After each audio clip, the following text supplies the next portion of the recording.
Right, go to the next one. Whenever we're ready, and the guys can just, oh, creaking. I'm old.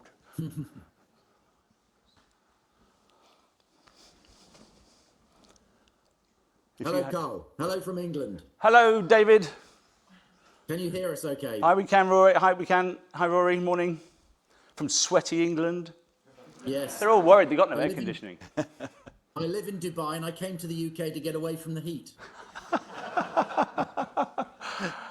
Can I just say, it's amazing that you've all come out on a Friday night, because I know how much people don't come out on Friday nights. And in Sydney, it's quite amazing to have a room full here. And many of you have been lifelong Meat Magic supporters since we've been around, which for me is kind of remarkable. And I can't just thank you all enough, but it's all the team at the back end that have helped us put this together. I just want to thank the small team that we have, because it is a very, very tiny team that Meat Magic is. But we've managed to pull this together, from the flowers to the designs, to the drinks, to the food. And thank you very much for our supporters, for Red Hat, for buying the drinks and the food. So I just want to say thank you to Clarence for helping that. And it's a very important conversation with the Red Hat team.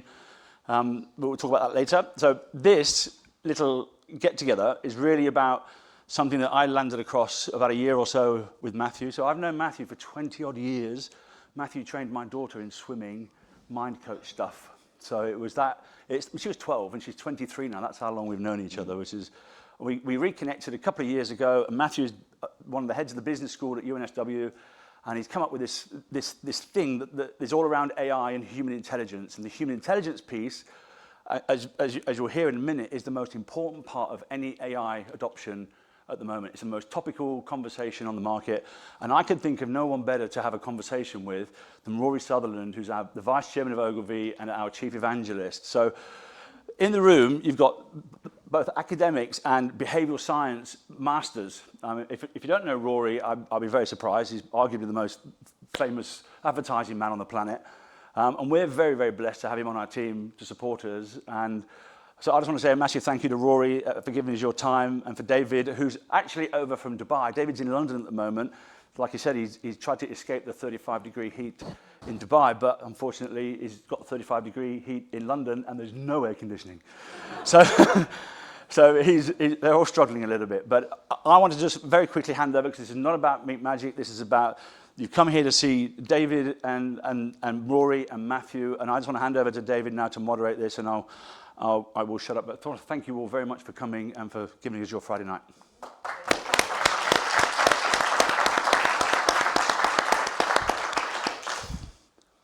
Over to you, David. Thanks very much, Carl.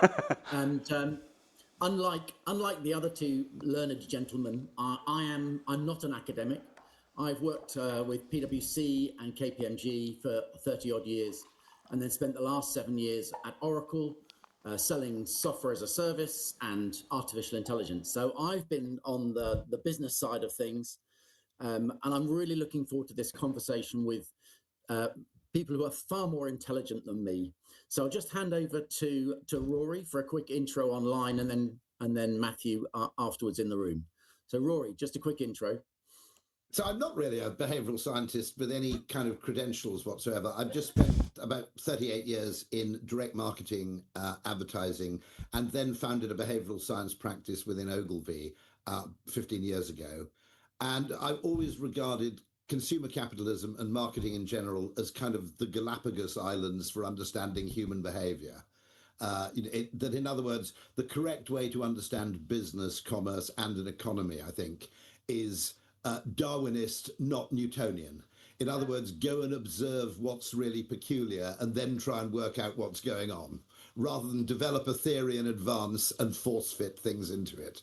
So that pretty much captures my attitude to what's going on. What I then see is that psychological factors, in particular trust, which I think is at the bedrock of almost all human value exchange, because it's not quantifiable, has been consequently massively devalued.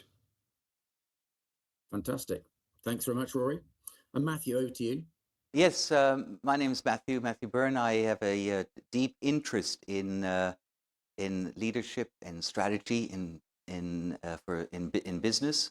I've been working in business most of my life. I've also working for the Australian Graduate School of Management, which is a business school that is attached to University of New South Wales. And I started some research a year ago thinking about what would make a successful AI integration, as the new messages were coming out that AI integrations weren't going that well. And I interviewed 20 CEOs who were about to do an integration, and they told me what keeps them up at night. And what kept them up at night wasn't the tech, it was their human capital.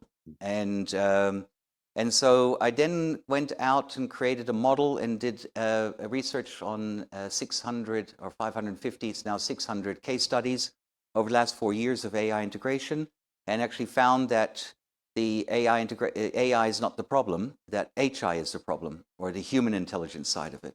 And if we don't get that right, then we will end up in what we'd call a substandard AI integration. And we will actually not realize the potential of what the AI has promised us in the advance. And that research now has been published. The final report went out today on LinkedIn for everyone to have a look at. And it's now sort of starting to find its way into organizations, and organizations are starting to think about how do we do things differently and how can we maximize our returns. So that's about me. Fantastic. Thank you very much, Matthew. Thank you very much. I think it's going to be a fascinating conversation, and I'll kick things off with a question. Oh.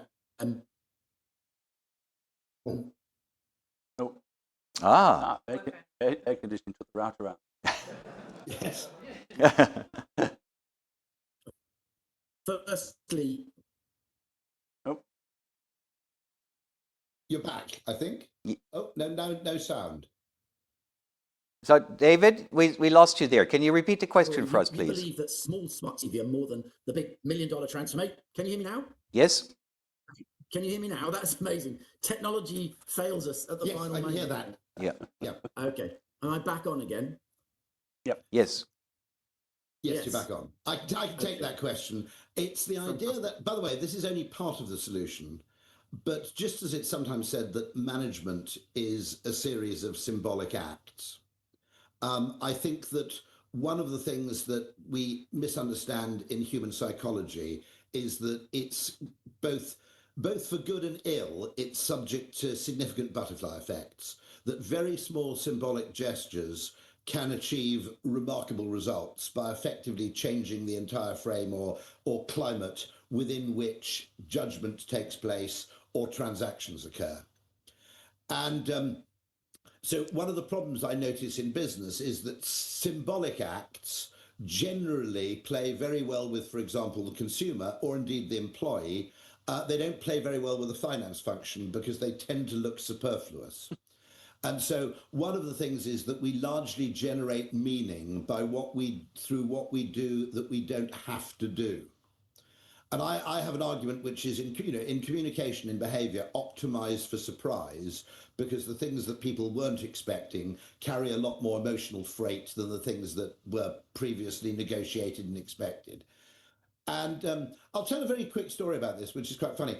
During COVID, I was invited onto a Zoom call. And when I arrived on this Zoom call, I was about the only person on the Zoom call who didn't have a Nobel Prize in economics, because some former student at the University of Chicago was now running a farmer's market in Austin, Texas.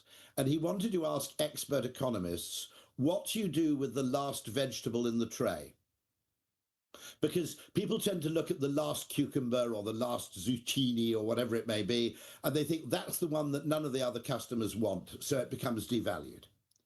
And two of the economists said, drop the price, which is the standard economic answer. And I said, don't drop the price, because if there's anything I know about farmers' markets, they're nothing to do with price. You pay a premium for buying direct from the manufacturer. They're street theatre with retail attached. It's not really about the price.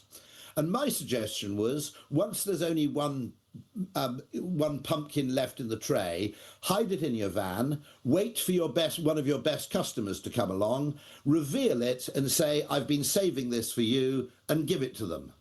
And my argument is that an investment in a relationship is more valuable in the longer term than one incremental sale of a discounted pumpkin. Now, I can't say who was right or wrong, except for the glorious fact that Daniel Kahneman agreed with me.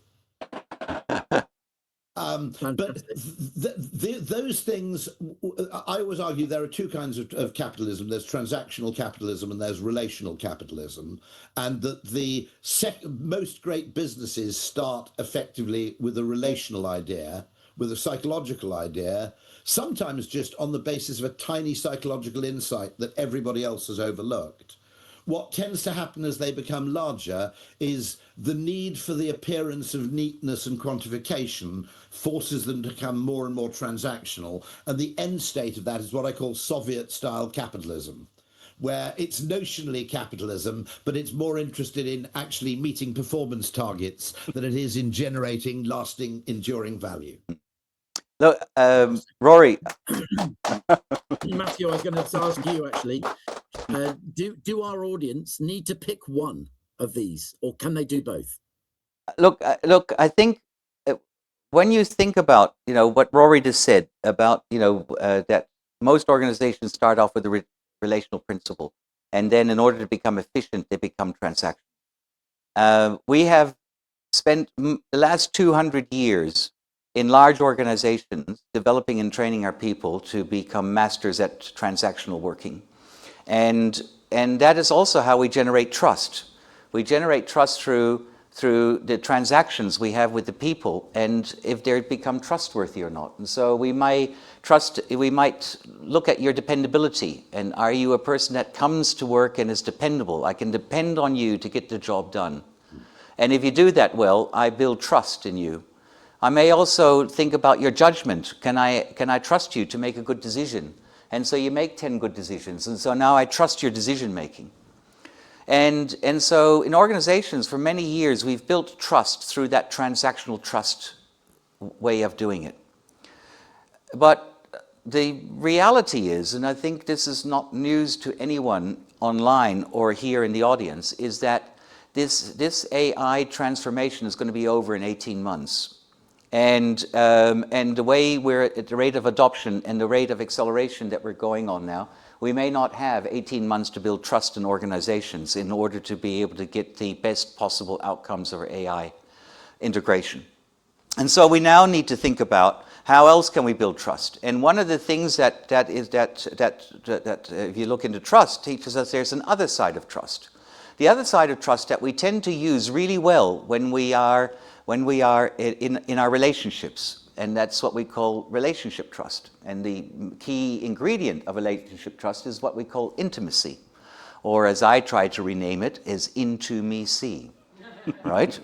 And to allow you just a moment to see the real me, and build a connection through that and encourage you for me to see the real you, and for us to build a connection. And we then find points of mutuality quite quickly, and we find a deeper understanding, and these little threads of mutuality that start flowing between us then slowly become string. But if we tug on that, the string will break. If we keep going with that, it becomes rope, and that rope becomes really strong, and we can tug on that, and the trust doesn't erode.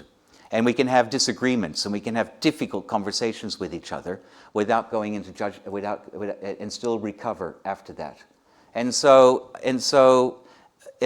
Rory, what you were talking about is that organizations at the beginning are really good at building that kind of relational trust, because they tend to be intimate with each other, and they tend to be intimate with their customers.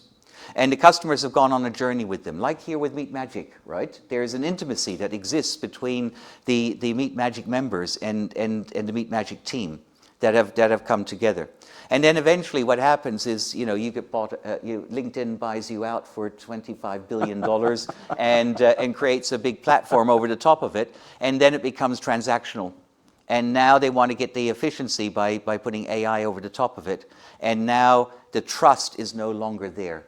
The big issue we have, what CEOs are seeing now, is that we don't have enough trust in our systems in order to be able to implement AI and have an honest conversation with our people saying, I want your job to be here at the end of it, but I just don't know at this stage if it will be. But what I can tell you right now is that I will do everything I possibly can in order to help reinvent yourself so that you can generate value and be a valuable contributor to this organization, because you matter. You matter to me, you matter to this organization. And those are like what I would call the symbolic acts that we need right now in order to be able to re-engage our people on this difficult journey that is ahead of us. It's fantastic. Fantastic. Yeah, thank you very much. So actually, that brings me to another question. Are we living in a trust recession? And is AI accelerating a trust recession? Rory. I'll answer that in two ways.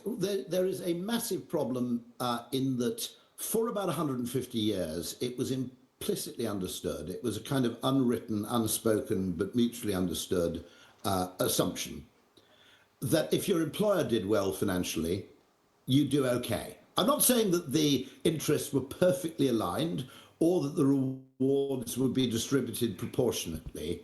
But there was a basic assumption that if your company did well, you were all in the same boat. And consequently, if your company did well, at the very least, you probably wouldn't lose your job.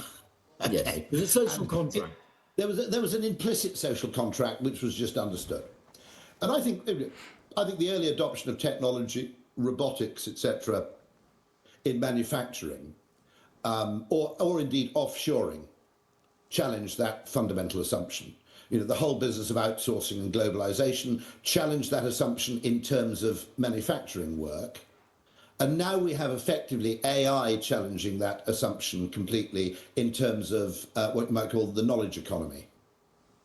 And so you have a bunch of people working for you who are no longer confident that their interests are in any way aligned with the interests of their employer. And in many cases, the messages the employer is sending to the media by dint of speaking to their investor community is one that says, you know, we have fantastic potential effectively to get rid of a lot of people.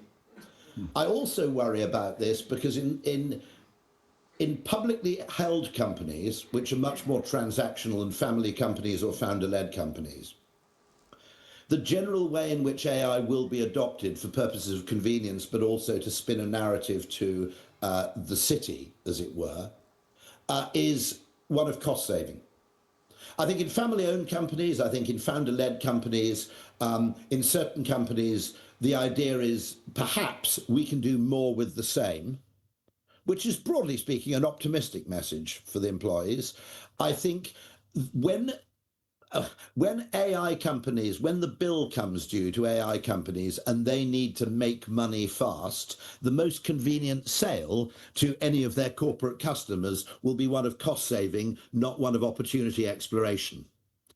And so I'm not necessarily threatened by AI. I'm threatened by the structural framework that will get to adopt it. I also notice, if I may be very cynical, that logically, the first people you should be downsizing are people in administrative functions, not your core employees who do your core employees do the thing which is the reason why your business exists, okay? And then there are all these other, largely parasitic entities, the four horsemen of the bureaucratic apocalypse, compliance, HR, finance, procurement. Okay? They should be downsized first, okay? But they're the people who decide who gets downsized in many cases. So I'm not entirely comfortable that we won't end up effectively ending up with enormous bureaucracies where the core function of the business gets automated when it should be the other way around. Yeah. I love that. I've never heard that. Four horsemen of the AI apocalypse. I a new phrase there. And so to you, Matthew, similar question, really. What can leaders do to bridge this trust gap? So I think Rory hit on a real important concept here, right? And the concept is common interest versus self-interest. And often in culturally in organizations, we try to align our employees and our resources and everything we do to this concept around common interest. for common interest to exist, there has to be a high level of trust within the organization. Because if trust is eroded, I will step back from common interest into self-interest again.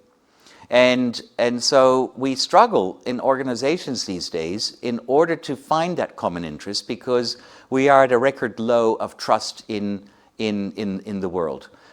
You just have to, if you ask the Liberal Party in Australia at the moment, they have no idea. They're looking for what happened to their trust with their voters. If you go to the Democrat Party in the U.S., they're wondering what happened to their trust within their people.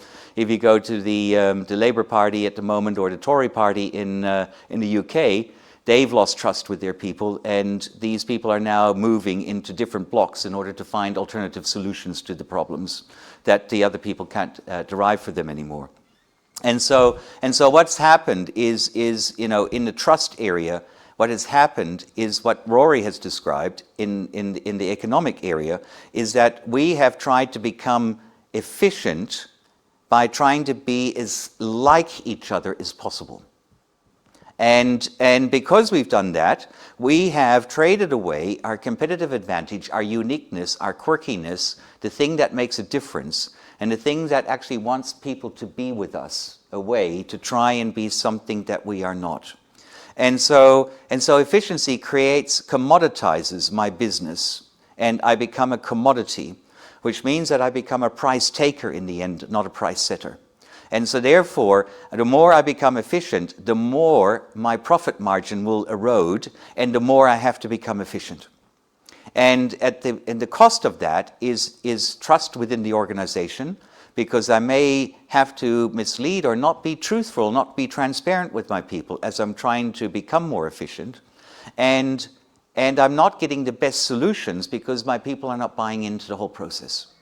And because they've now switched to self-interest, which is in the end self-protection, which creates silos, which creates obfuscation, which creates blame, which creates all of those things that we today so commonly see within our organizations. And I see that as the real horseman of the apocalypse, right? As the lack of trust gallops through the organization and destroys everything that was built and everything that needs to be built in order for the organization to be successful. So there's an interesting question, which is, if you use AI to optimize for efficiency, you'll end up becoming a price taker because you become more alike to your efficiency-seeking competitors. Yes. If you use it for a point of distinctiveness, or you use it to amplify your points of difference, my only problem is that doing the latter is usually more valuable than the former, but the gains are slower to appear. And it's harder work as well, right? What we're talking about is not. It's easier just to cut than it is to build. And so if I'm chasing a short-term bonus, and I've got millions of dollars of my STI at risk as a CEO, do I secure my bonus by taking a short-term efficiency, or do I risk my bonus or forgo my bonus in order to create real sustainable value for the organization in the future? And that's where the big trust issues are starting to play out, because that logic is not escaped even on the doorman of hotels. But by the way, one extra detail here. I think one way to earn trust is to show that you trust the other party. Yes. And so I think it's a two-way street, fundamentally. One very interesting large company which does something similar to that farmer's market principle I told you earlier. And it's always worth observing what they do, because Amazon, for all their faults, measure and test everything. And if you ring up Amazon and say, I ordered something and it didn't arrive, they just send you another one.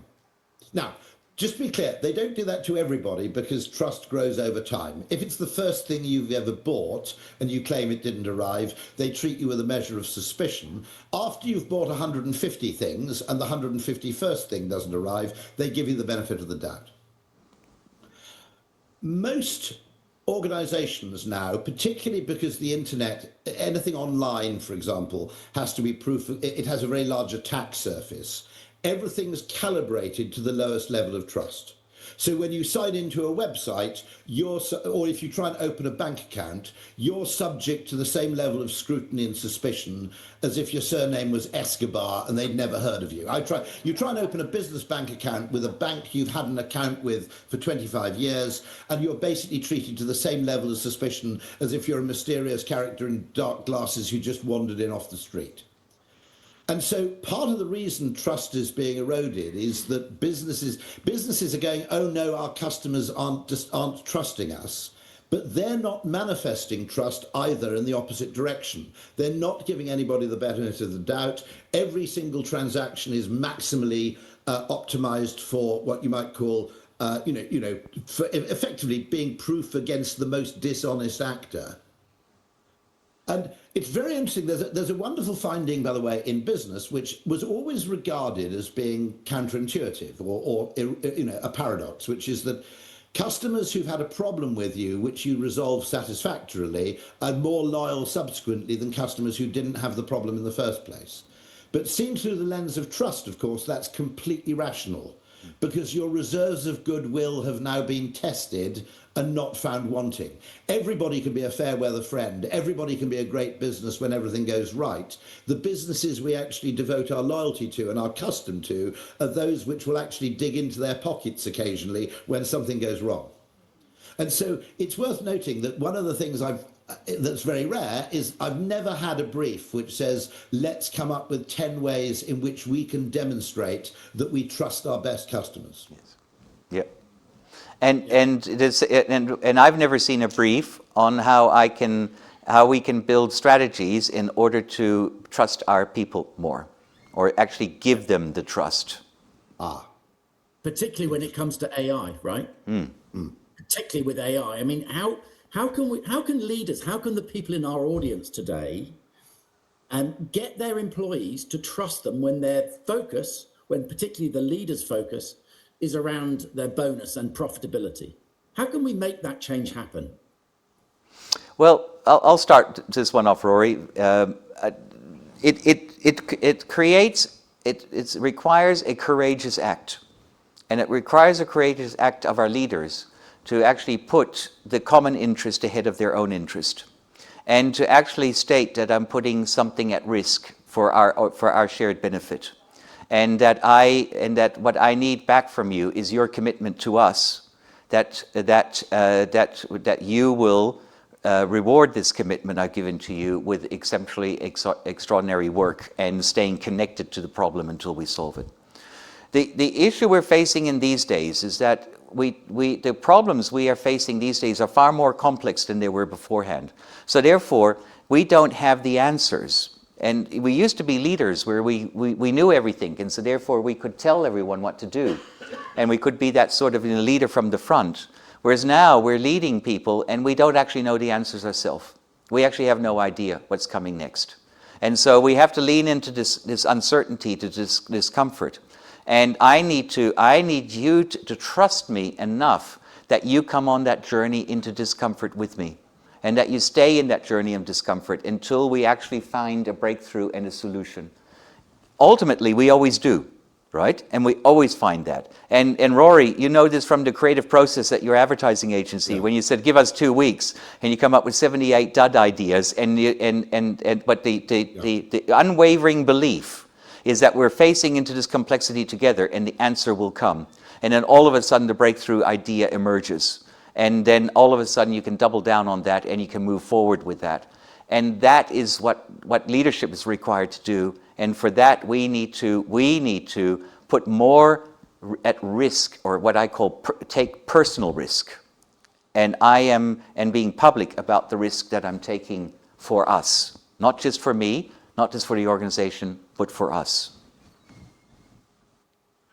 One very interesting thing I learned about I work with a company called Gaping Void, who are cultural design people, and they said a very interesting discovery they made is that it is actually an extraordinary power play for a chief executive to say, I don't know how to solve this problem. I'm confident that between us we can.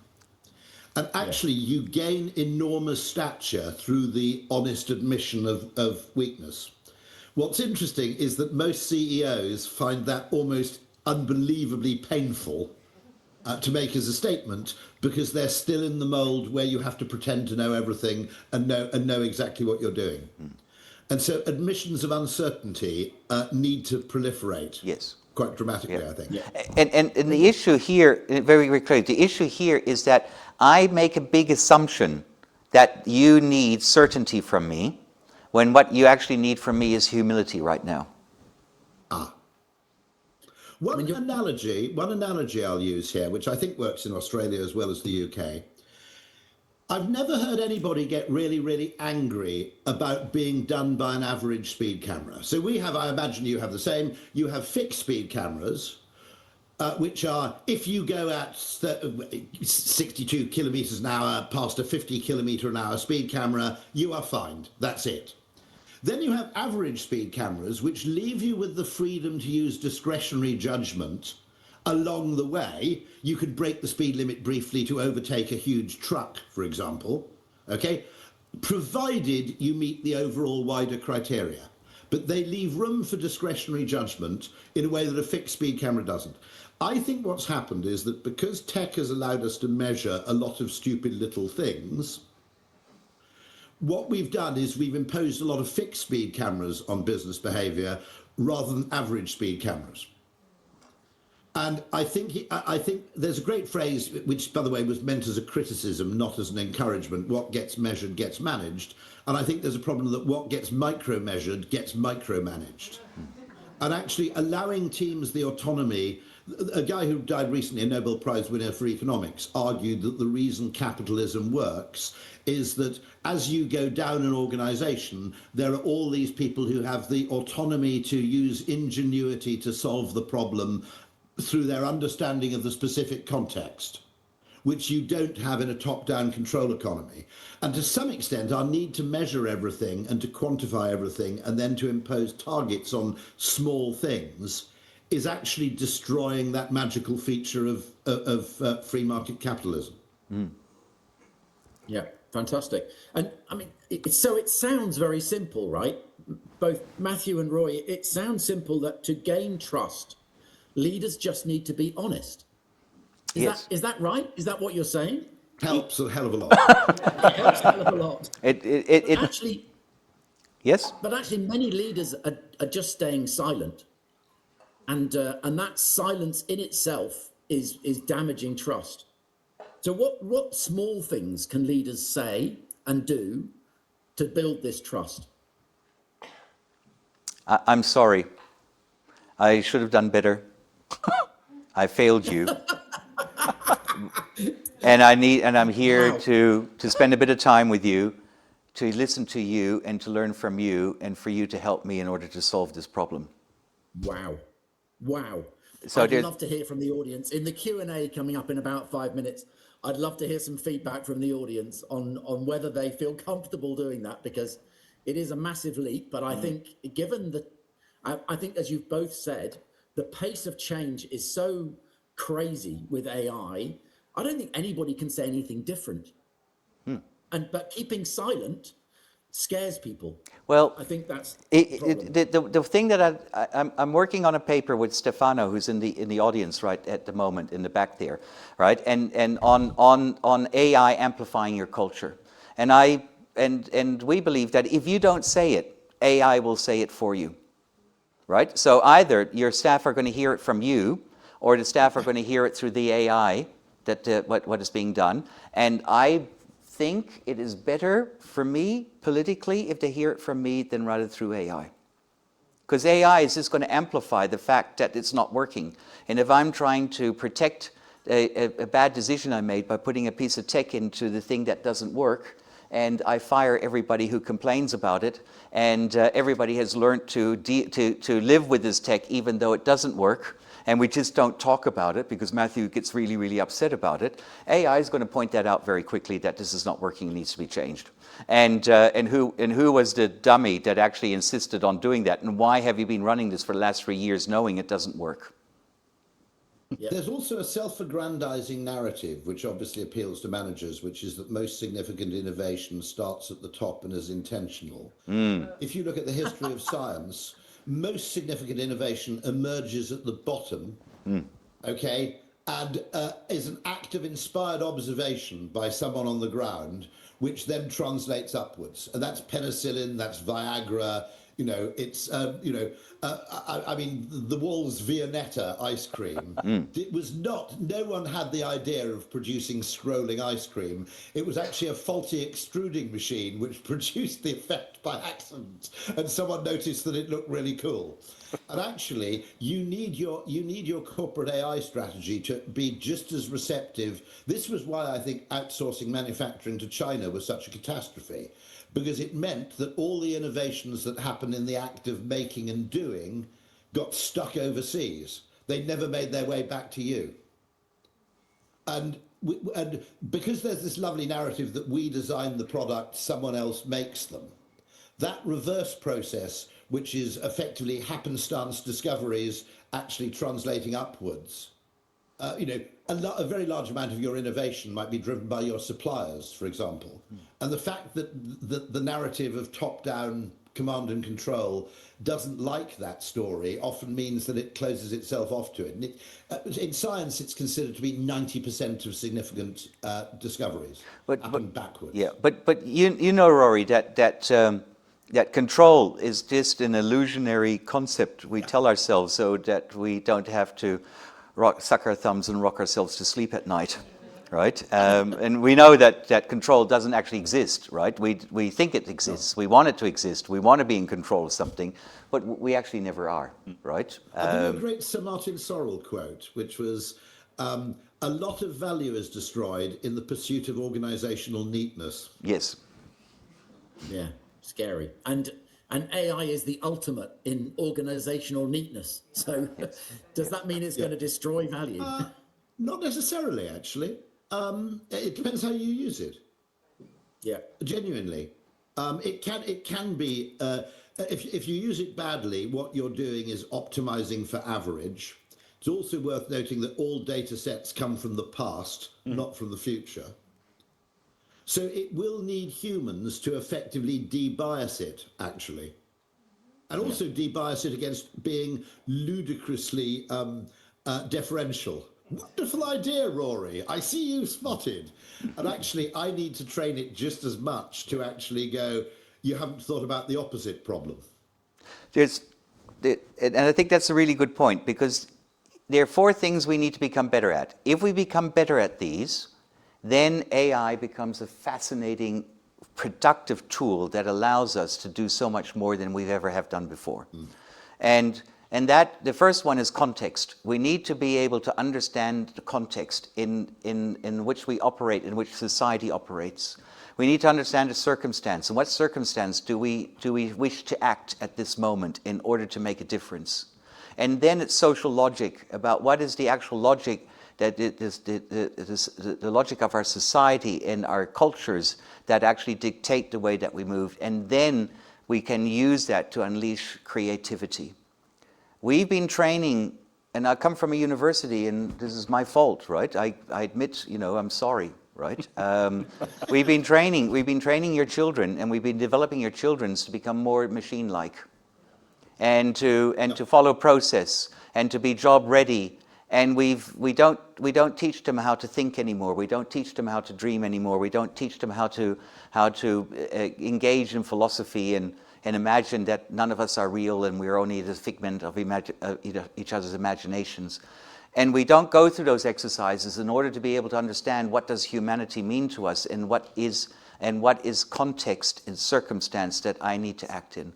Often when I ask people to say, why are you doing this process, and so what is the context in which this process actually helps us do our work, people can't answer that. They said, I don't know, I guess it could be this, but we've never spoken about that.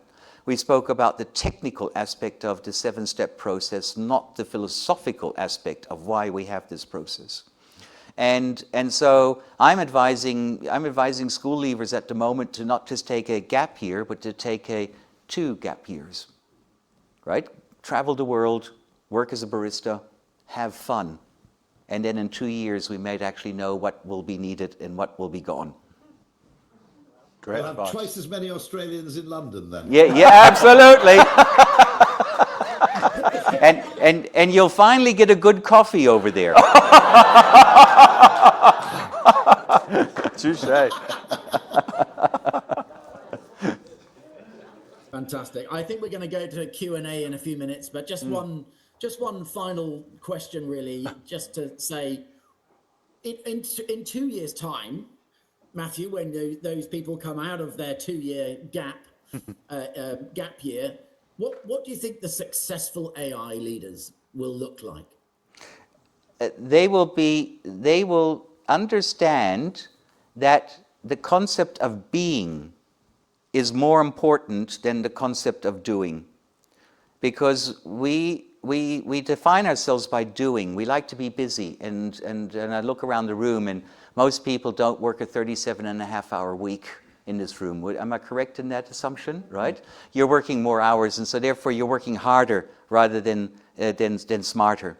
And we define our quality by an outdated concept of time and salary, when really what the future for us holds is saying, how can I generate twice as much value in half the amount of time, and actually go sailing and or play some golf or pickleball, right? Whatever that might look like, and whatever that could be. And would we celebrate those people just as well as we celebrate those people who do 60 hours a week? We need to let go of that paradigm of working harder. We need to release ourselves from the assumptions that we are not the sharpest tools in the shed, and that we're not as good as the others, because we are as good. And we can come up with the breakthrough, and we can come up with great ideas. And we just have to know that people believe in us, help us to come up with those ideas. And what Rory said is to enable the base to come up with those ideas, because they already have 10 of those ideas. They just don't have the courage to speak about them, because nobody will listen to them. Or if they do, they will get shut down, because it's not their job to do that. Fantastic. Fantastic. Rory, just a final comment from yourself? I suppose, yes. I mean, I am optimistic in terms of if we frame this from the point of view of possibility, rather than from the point of view of efficiency. There are two basic modes in which you can look at a business, and actually they come in a way, they're influenced by, unconsciously, by two schools of economics. There's the Austrian school, which believes value is subjective and sees business as a discovery mechanism. The point of a business is to continually explore new forms of value creation. Unfortunately, we've been subject, and most business schools are subject to kind of the Chicago school, which says that value is created in the factory, not in the mind, and that the job of a business is to give people what they want at a lower cost than they had it last year through gains to scale rather than gains to discovery. Now, you know, all that efficiency stuff, I'm not discounting it. It has a value, but it's not where the real value creation comes from. And so I am worried that AI, it will be dangerous in two hands, the hands of terrorists and the hands of chief financial officers. Yeah, and I hesitate to say on that bombshell. That's a great way to end, I think. Starting off with the 4 horsemen of the apocalypse. Thank you, David. And ending up with that. That's fantastic. Thank you very much, Rory, and thank you very much, Matthew, for a fantastic session, a fantastic conversation. Loads of stuff. I've learned new stuff, and I hope the audience there has as well. I think so. Amazing experience. I think just for a Friday night to sit here and listen to you two guys is fascinating. Food for thought everywhere. I think there's probably some questions in the audience which we should probably go to. I just want to make a quick plug, actually, because you've got Rory here. If you've got any questions to ask Rory, the guy's amazing, obviously, with his mind. But if you want to see him live in person, he's going to be in Melbourne. It's a very private dinner, and I'm not sure if there's any spots left available, but I know a few people that are going, and he's solving problems over dinner. So if you're fascinated by what Rory talks about, and you want to go and sit with him in public live, I think it's 30 people only, Rory, is that right? I think so. Yeah, we could probably squeeze in another couple of chairs. But just if you're interested, let me know, and I'll connect you with all of that. And do we have a mic for any questions? Is there anybody that's got any questions in the room or online maybe? Oh, we can grab a quick mic. Oh, I think we've got one. Oh. Maybe good to announce who you are, Lavinia. Maybe good to say, my name's Lavinia, so we know who you are. Wait. Oh, okay. Thank you. And first, thank you. It's absolutely... Nope. That was human help, not AI help, but very much appreciated. And the conversation, brilliant. Absolutely timely. At my company, the company I work for, we had a Claude Day today, so specifically for go and experiment, and it's fascinating, also scary. Now, I would like to touch upon, two questions. First, Rory, can I get a seat at that dinner for, not for me, for my CFO?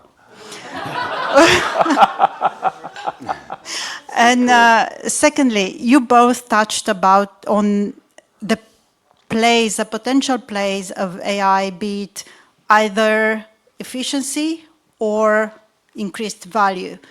Now, I wonder if it's an or actually do we need an and? Because the genie is out of the bottle. Yes. We like it or not, certain things will disappear or will be replaced by AI. And there are parts, services that are, let's say, compliance-driven, that people would go and just opt for the cheapest service that exists. And I find, as a company, do we actually have a choice of not pursuing that efficiency pathway, where knowing if we don't, our competitors will. So give it a year or two, we'll be out of business. I do have a quote from Jules Goddard, who's a professor at London Business School, who once said that strategy is the art of staying one step ahead of the need to be efficient. Yes. Which I think is probably fair. That actually, there will always be, by the way, there are businesses whose strategy is complete cost leadership. And if you have some structural advantage in that area or you have a scale advantage, I completely understand it. It's also absolutely necessary to get the balance right between what is technically called explore and exploit. But I would argue that human activity, if exploit becomes more efficient, you may have heard me talk about this before, bee behaviour. A certain percentage of bees don't follow the waggle dance because you need bees to actually harvest the sources of value and nectar and pollen that you know about, but they allow 10 to 20% of bees to wander off at random, finding out what's different and what don't we know about. And that's known, by the way, that same inverted commas trade-off, I don't think it is a trade-off, I think they're two complementary parts of a system. But that same thing appears not only in animal foraging behaviour, but also in algorithm design, for example. You have this trade-off between to what extent do we rely on what we know and to what extent do we try and discover what we don't. I would hope that human activity gets up-weighted towards explore slightly and automation gets up-weighted towards exploit. That would seem to be a sensible division of labour in terms of, effectively, we have this kind of new world in which you have two kinds of minds, and this is based on Adam Smith.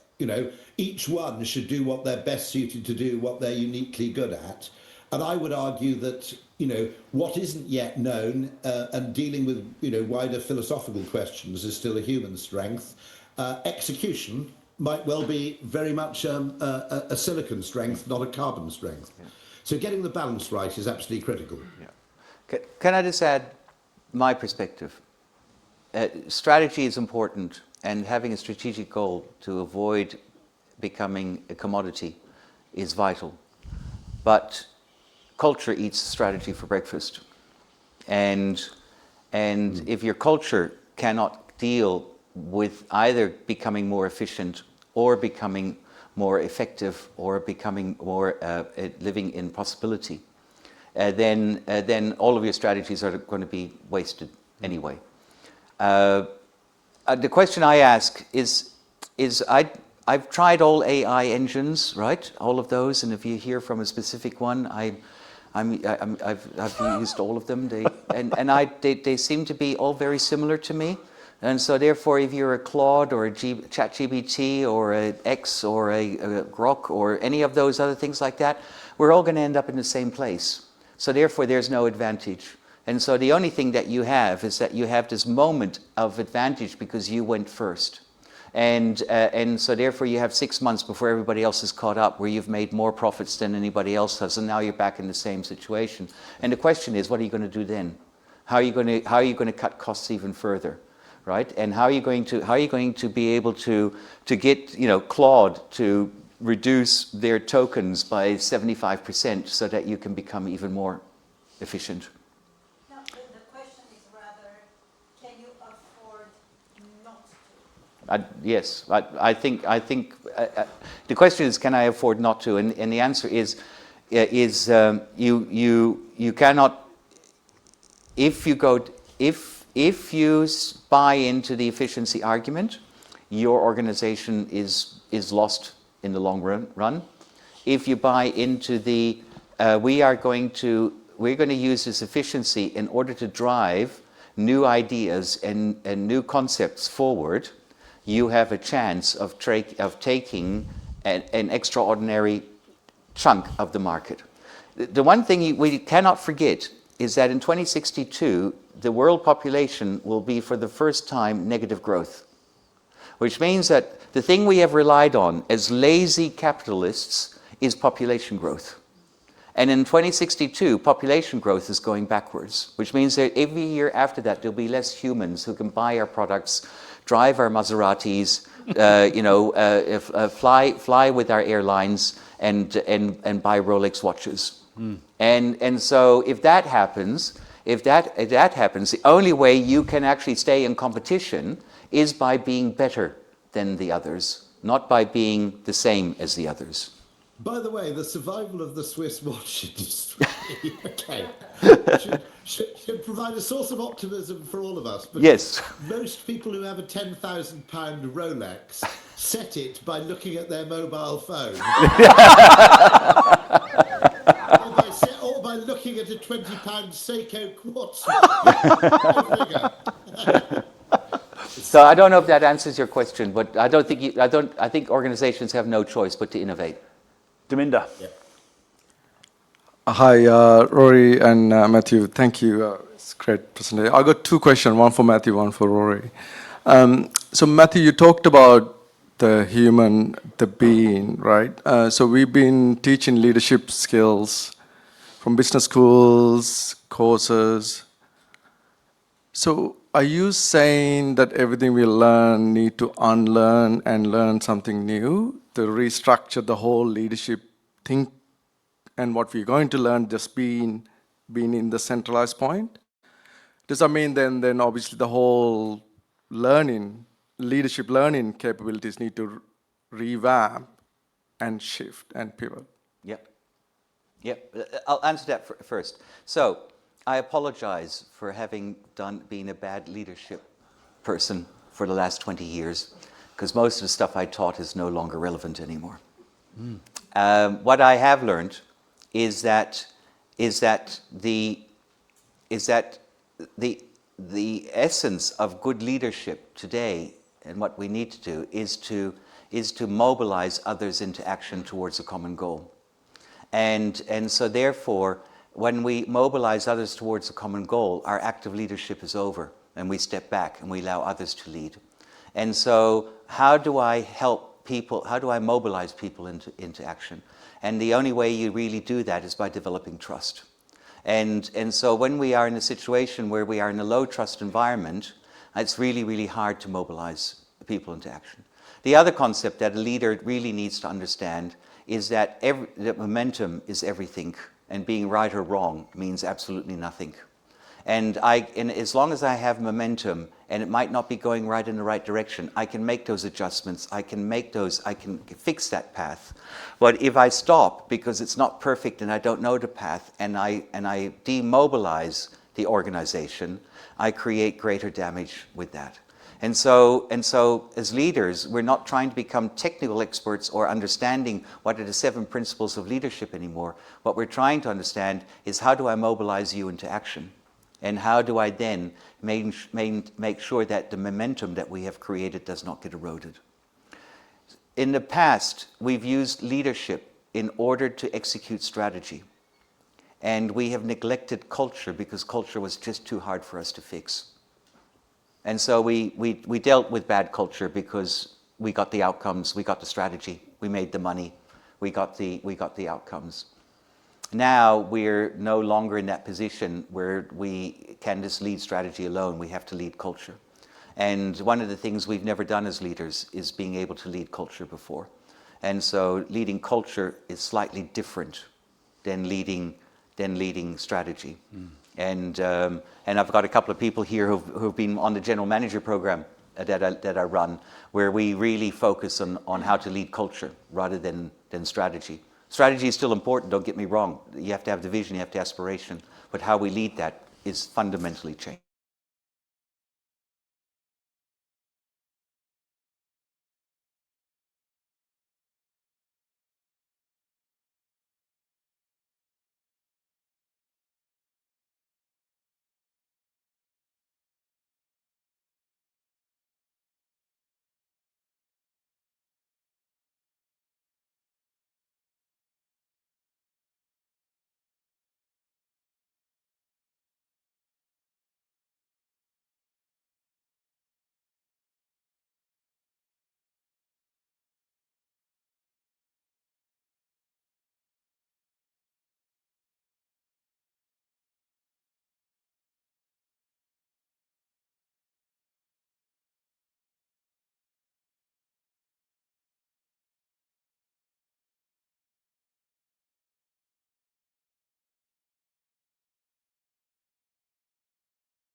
I think, on the other hand, it's a much, much healthier way to optimize for society, optimize for variance rather than optimizing for a single metric. You know, if you think about it, a good car is not optimized around a single, acceleration, fuel economy, whatever it may be. And actually that it's very strange, but I think that's one of the most interesting books, because you realize there's this assumption about equality. I mean, we've suddenly got to ask tough questions post-COVID, which is, who's better off, someone in London earning £200,000 a year, or someone who's next to a beach in, in Tenerife who earns 50. And I think one of the things I hope is that we become just a bit more philosophical about this stuff and less obsessed with quantification. But as I said, that doesn't absolve us from a moral imperative to look after the vulnerable or people who are genuinely suffering.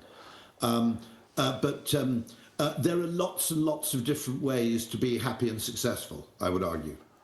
David, Rory, we're bang on time. That is absolutely amazing. I think we've got one more question. Yes. Beg your pardon. So sorry, Mercia. Oh, thank you. I don't know if this works. It does. Are you okay for time, David and Rory? Just one more minute. Yep. Yeah. Okay. Great. Thank you. Thank you very much. Thank you, Carl, for organizing this. I think the only way this conversation could have been better is if Seth Godin was part of this conversation. I really enjoyed the fact that technology wasn't mentioned in the conversation of AI. But in terms of Matthew saying, thank you for the apology, what you've taught people and how to become leaders and follow rules.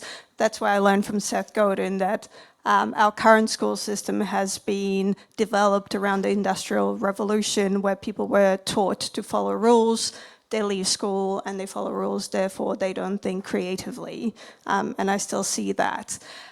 In terms of encouraging people to use AI creatively, where they build things from bottom up rather than from top down, where things were created, like Coca-Cola was created by a pharmacist, fun fact.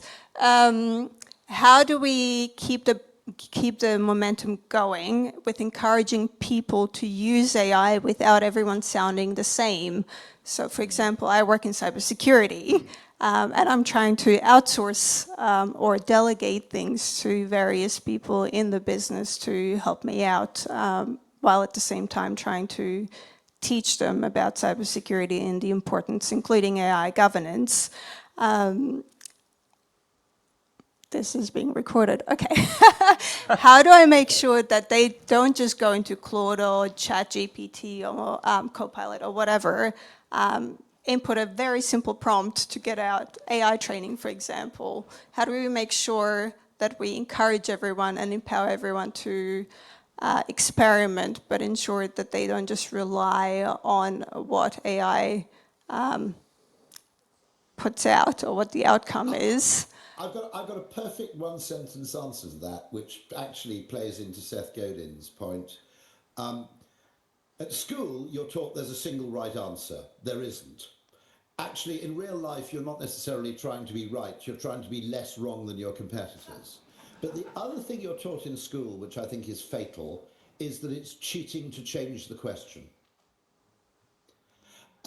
Now, obviously, a school examining system couldn't really work if someone said, I decided I didn't want to write about the English Civil War, so I decided to write about Greek city-states instead. Okay, that wouldn't work. However, in business, nearly everybody who's had a breakthrough in business, I don't just mean Steve Jobs or Elon, I mean literally, call center staff who have an interesting idea that improves their call center experience. Generally, it happens not by coming up with a better answer to the same question as everybody else, but by rewriting the question.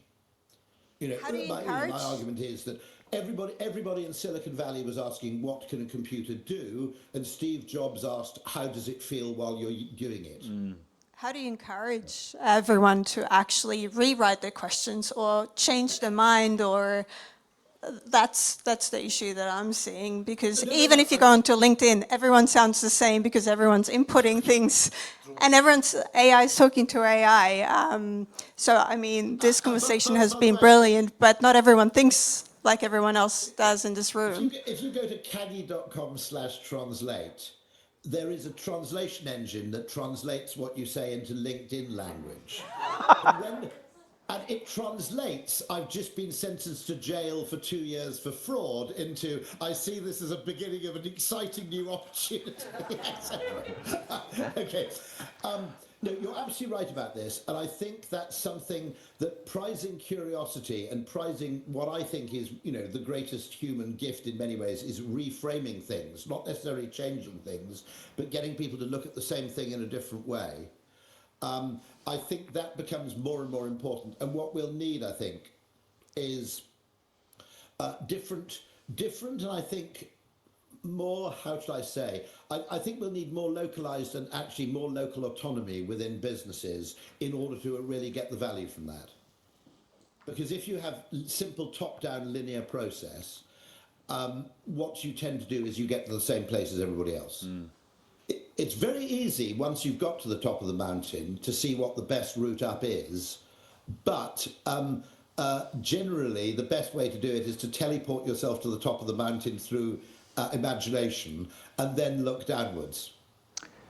And so I think, by the way, there's a whole debate about this, which is, do we actually need people with STEM degrees to the extent we thought? Do we actually need people with philosophy degrees? And the most peculiar things happened in Ogilvy, which is the most extraordinary practitioner in AI was a guy we hired who was rejected by the major consulting firms, David, because he didn't have an engineering degree, basically. He had a first in philosophy and theology from Oxford. And it strikes me that he's the guy, actually, with the educational background we really want. That the humanities may actually enjoy a bit of a resurgence. Yeah. So I will try to answer one sentence. And instead of telling them to keep the company safe, ask them for their help to keep the company safe. Company safe. Perfect. Yeah. So, Rory, David, absolute pleasure having you here. Thank you very much for spending your morning in the heat in London in no air conditioning with us. David, I wish you a pleasant journey back to the air conditioning in Dubai, and I'll see you there in a couple of weeks. But Rory, absolutely thank you so much for spending some time with us. I can't thank you enough for all you do for us and your inspiration and your words and your wisdom. And I think the whole room here thinks this probably the same. So thank you. Thank you. Everyone.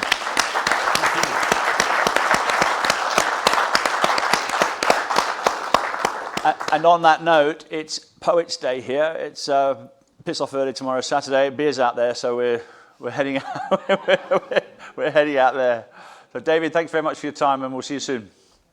Thank you very much. Thank you. Bye-bye. Well done, mate. Thank you. That's beautiful. Thank you, everyone. Drinks and stuff outside, food. It's Friday. You haven't got to go anywhere tomorrow.